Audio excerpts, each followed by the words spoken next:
para sa mga minamahal nating misyonaryo at pastor. Bago natin sila makilala, iba't iba ang anyo. Makulit, tahimik, pasaway, mahiyain, o tamad.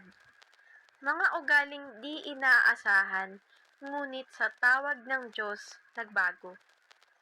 Di pinaniniwalaan ng marami, ngunit ang Diyos ang unang naniwala. Sa harap ng pulpito, malakas at nakangiti, ngunit sa likod ay may pusong pagod at sugatang nangingarap. Tinawag ng walang babala, iniwan ng pangarap, tahanan, anak at asawang nagdarasal sa dilim. Hindi batid ng mundo ang kanilang pasanin. Mga gabing walang tulog, dasal na humihikbi. Nag-aalaga ng marami, ngunit iniiwang nag-iisa.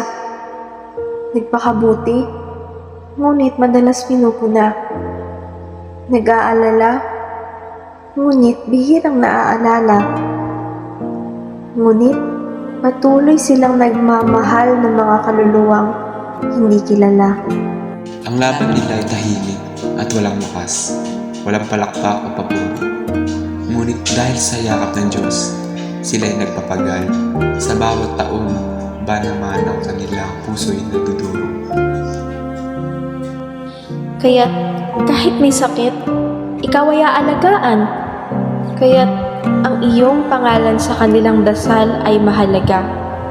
Sila'y nangangarap para sa iyo.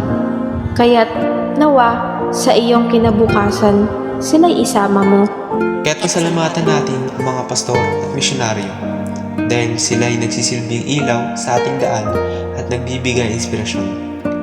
Sila'y daluyan ng pagmamahal ni Kristo, kaya't ituloy natin ang daloy sa mga hindi babatiin ang pagmamahal ni Kristo. Hindi sapat ang tula upang ilarawan ang pagmamahal at sakripisyo ng mga minamahal nating pastor at misyonaryo. Nakikita namin ang bawat pag-aalaga ninyo sa amin. Maraming salamat sa pagpapakita ng pagmamahal ni Kristo sa pamamagitan ninyo.